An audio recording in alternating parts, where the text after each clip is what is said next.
Hey, what's going on, guys? Welcome back to another video, and today, I, like everyone else in the world, have been encapsulated by the new game Baldur's Gate 3. And so today we're going to talk about some things that I've learned and some tips if you are new to the game or if you're waiting for the PS5 release and you're about to get the game. Additionally, there are a couple that aren't really tips, they're more or less things to just let you know and kind of ease your mind as to some of the gameplay mechanics in the game. They could be interpreted as spoilers, so I will give you a spoiler warning on those. I personally don't find them to be too spoilerish, but if you want to go in completely clean slate and you don't want those tips, you can skip those. Now, if you find this video helpful, hit the like button. Your engagement is a massive help to the channel. And also comment down below on if you knew any of these things. If there's anything I didn't mention that wasn't obvious to you or you think would help other players, you know, let's build the community and let's help each other down in the comments. If you don't have anything else to comment, just comment your favorite emoji down below. Your engagement really helps out the channel. Also, just as a bonus, comment your build, like what race and what class did you go with? I'm just interested in what other people are picking in the game. All right, with that out of the way, let's go ahead and talk about 26 tips for Baldur's Gate 3. All right, tip number 1, and I've gotten burned by this a lot, save all the time, just save.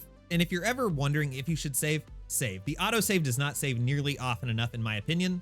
And trust me, getting ambushed and then having your party die and then having to go back 30 minutes, nah thanks. Save as often as you can. Now, tip number 2 is one that you could consider slightly spoilerish. So go ahead and skip this one if you don't want truly any spoilers about the game. All right, you've been warned. So we know at the very beginning you have a mind flare parasite implanted in your brain. This was something I worried about, and a couple of my friends that played worried about this as well. Is there going to be some sort of Fallout 1 doomsday timer? Something to where if you take too many long rests, are you going to turn into a mind flayer and then just die or have a game over? Or a better question is there a reason why I shouldn't long rest? Like, is the mind flare parasite going to affect me? The short and hopefully spoiler-free answer is no. There is no doomsday timer. If you take too many long rests, you are not going to turn into a mind flayer. So don't let that prevent you from taking long rests when you need them. In the game's defense, this is something that they spell out pretty early on in the main quest. But if you're like me and you just started venturing and exploring and doing some of the side quests, you don't learn that at the very beginning of the game, and then you become afraid of how often you can take long rests. So TLDR, take long rests, it's okay. Tip number 3, though, is that there are time-sensitive quests in the game. And if you long rest during those, it is possible that you will fail the quest. One example for me was I was in the Underdark doing a quest. I got really messed up in combat. I had used all of my short rests. I had to take a long rest if I was going to continue. After I come back from my long rest, all the NPCs in the area were gone. I went to where I originally started the quest, and like the boss was just laying there dead. And the journal entry was complete, like I completely missed out on the entire quest. Again, in the defense of the game, they did warn me and they did say, hey, we need to do this like pretty quick. Like, this person could die if we don't do this pretty quickly. I did not take the hint. I did not realize that, yeah, the world goes on without you, even when you're not there. So time-sensitive quests, they do exist, but they do give you that hint. Now, tip number 4 is also a slight spoiler warning. So again, if you want completely nothing about the main story and the mind flare aspect of the game, skip this one as well. All right, you've been warned. So now throughout Act 1, as you come across true souls, whether they be dead by your hand or the environments, whenever you investigate those corpses, you find tadpoles in jars. You can actually activate those tadpoles and you can get new Illithid powers, and you actually have kind of a skill tree for the Illithid powers. I learned of these Illithid powers, that's really cool, but then the natural next question came up of, is there a consequence of using these Illithid powers? And again, the short spoiler-free answer is no. Using Illithid powers does not turn you into a mind flayer any faster or anything like that. There are social consequences of enhancing and using your Illithid powers, but I'll let you discover those on your own. For tip number 5, the character creator in Baldur's Gate 3 is phenomenal, but don't fret. If you pick a class and you're not sure if you're going to like it, you hit a point in the game where you can actually respec at any time. And that point is pretty early on in the game. You meet an NPC which for 100 gold can allow you to respec any character at any time. This can help you with some FOMO, or if you made an upgrade that you really just didn't end up liking. Or maybe it just works for the role-playing aspect of your character. Maybe you rolled a warlock and they want to sever their pact with their deity, and they want to become a paladin. I mean, you can make that happen. Tip number 6 is a quality of life one. If you hold the Alt key on your keyboard, insert whatever the shortcut is on controller to do the same thing. It will highlight items and corpses that you can activate throughout the world. Very helpful for seeing items that maybe are hidden by the environment, or knowing which corpses you've already looted. Similarly, you can hold the left shift button, and that will highlight cones of visibility from all NPCs. Very helpful if you're trying to sneak. Tip number 7, also quality of life, is you can hold the left shift key when you're in your inventory and select items to add them to your wares. You can then, whenever you're trading, just opt to sell all of your wares. Related in tip number 8 is the ability to balance out a trade. If you just want to sell all of your wares, you can hit the sell all wares button and then hit the balance trade option, which is just going to add all the corresponding gold from the trader so that it balances it out and then you get the amount of money that it is worth. Now, I will say one tip that I learned regarding this is if you are using a character, my main character holds all the money and the others maybe have like 100 gold just because they picked it up along the way. If you are trading with one of your non-main characters that do not have all of the money, and you're buying something that's more than what you're worth and what money they're carrying, whenever you hit that balance button, it's just going to default by adding in all of that character's money into the trading menu, but not actually balancing out the trade. This is worthwhile because if you don't realize that's happened and you go ahead and hit barter, you're going to ruin your relationship with that trader. They're going to become angry with you.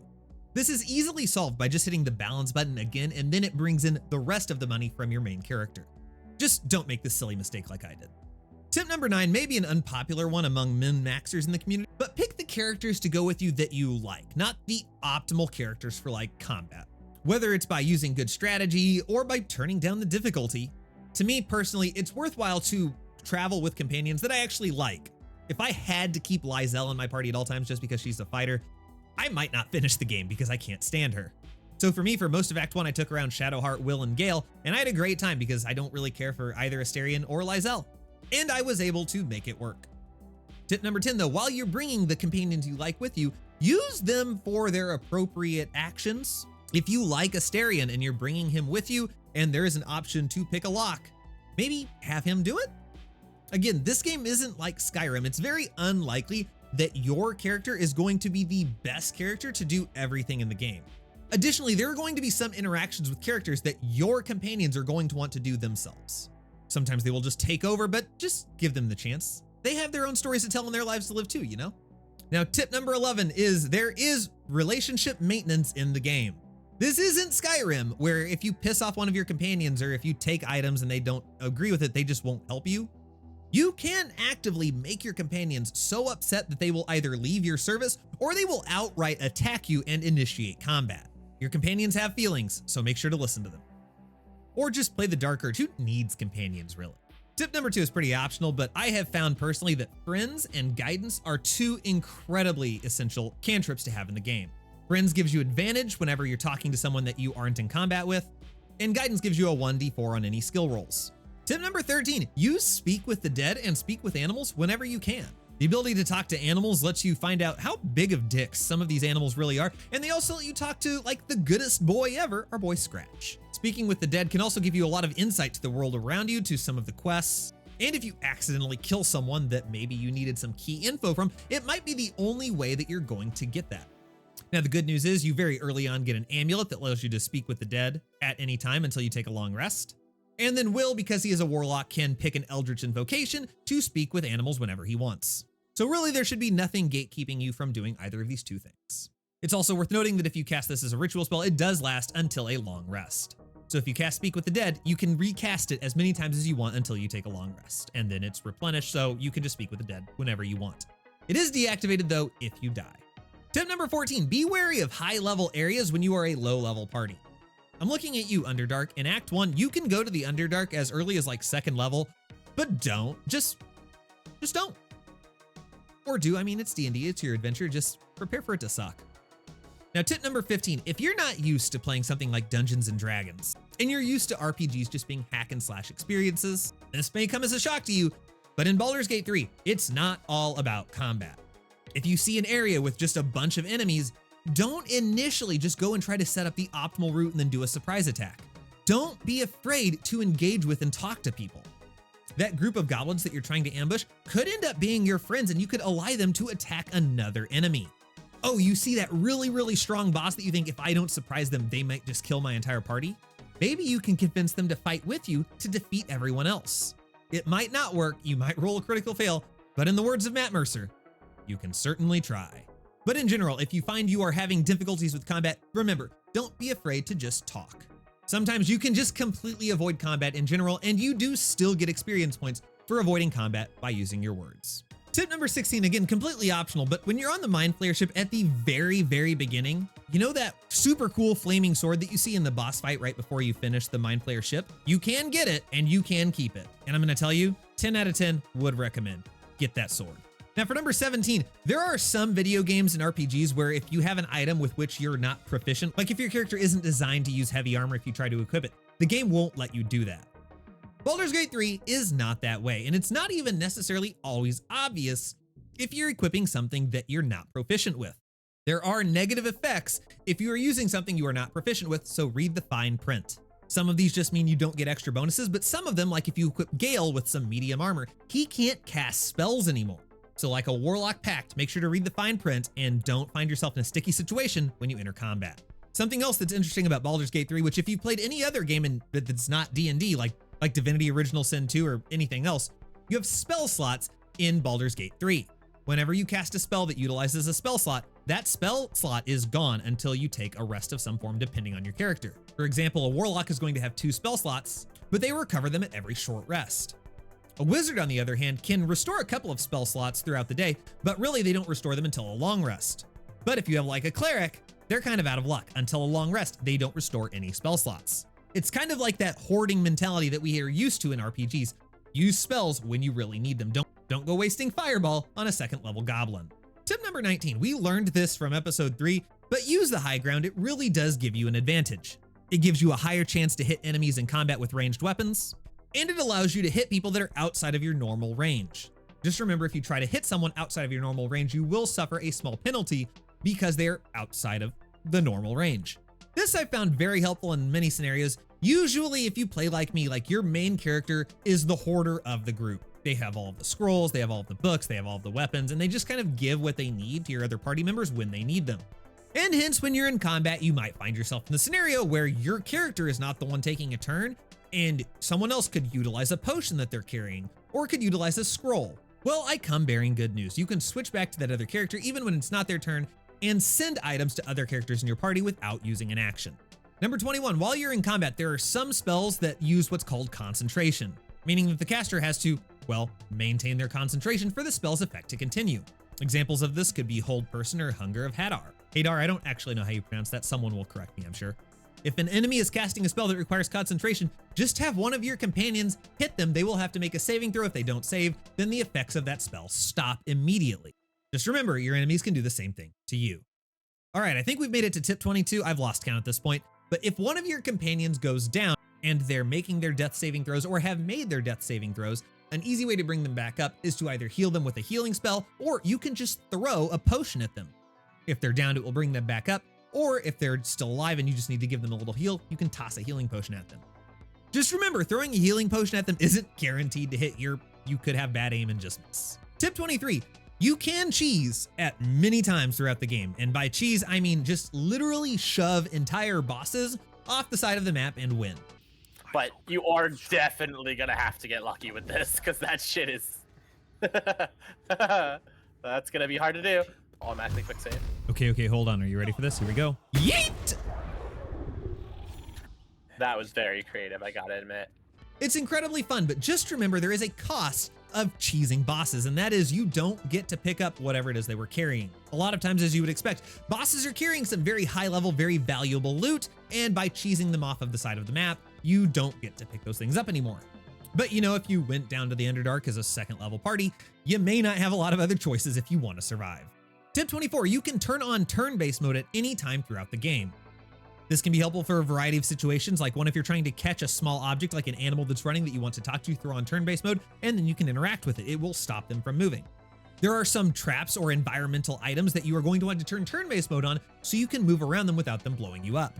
Another thing I found valuable is there are some spells that you will want to cast, like Featherfall, that have a certain number of turns that work. I have found myself in the situation where I turned on Featherfall, I jumped, and one person in the party just didn't jump with me. They were out of the range to cast the spell again, and if they were to jump, they would kill themselves. I personally will now cast Featherfall, turn on turn-based mode, and then have them all jump one at a time during their turns so that they all actually jump, and I don't lose the power of the spell. Number 25 is, remember, you can manipulate traps and the environment outside of combat. If you see a trap laying on the ground and you're out of trap disarm kits, you can use an arrow or a cantrip to destroy it. If you see a person standing underneath, say, a chandelier, you can probably hit the rope on the chandelier and have it come crashing down on them. Keep an eye out for your environment. And then finally, our last tip, tip number 26. I don't know if you need to hear this from me, but I'm going to say it anyways. And this is really a two-part tip. 1, you are not a bad person if you are save scumming in the game. Now, if this goes against your role-playing rules, then by all means, please don't save scum. But if it's something you're okay with and you're not sure what the implications of a choice are, you're not a bad person for saving, seeing how it plays out, reloading, picking another path. I'm sure some people will say that's a terrible idea, but here's the thing. I've seen people take up to 150 hours to complete this game. I'm sorry, I don't have the time personally to play through 150 hours, restart, and then go back and change that choice. If I want to know what's going to happen, I personally am fine with just reloading and finding out just to sate my curiosity. The other is this, and hopefully you don't need me to tell you this. It's okay to play on easy difficulty. You are not a lesser person. I know there is a massive stigma in the gaming community with playing games on easy difficulty, but Baldur's Gate 3 can be kind of difficult, even on normal difficulty. Don't let the difficulty of the combat, or if you're not used to this style of combat, don't let the difficulty of it ruin the experience. Do not be afraid to turn the game on easy mode. There's nothing wrong with you. It doesn't mean you're bad at the game. It doesn't mean you're not worthy to play the game. And here's the thing, if anyone gives you crap, just lie. Just say, you don't have to pass a persuasion check in real life to say, oh yeah, I beat the game on normal. I don't think anyone's gonna argue with you. As much as I would love to fight the hag for like 3 hours on hard difficulty, I would rather just maybe reload twice and win on easy difficulty. I only have so many hours to play this game, right? All right, guys, that's 26 tips for Baldur's Gate 3. Hopefully you found them helpful. If you did, let me know down in the comments. Did you learn anything from this video, or did you just like know all of these already? Again, if you have any other tips, let me know down in the comments. Let everyone else know down in the comments. We're all just here to help each other out. Again, if you don't have anything to say, just comment your favorite emoji. Your engagement is a massive help to the channel. It helps other people find this video. While you're at it, hit the like button, the subscribe button, and the notification bell so you get notifications from new videos like this. We will see you in a later video. I'm going to go play more Baldur's Gate 3 now. So have a good one, guys. Enjoy the game. We'll talk later.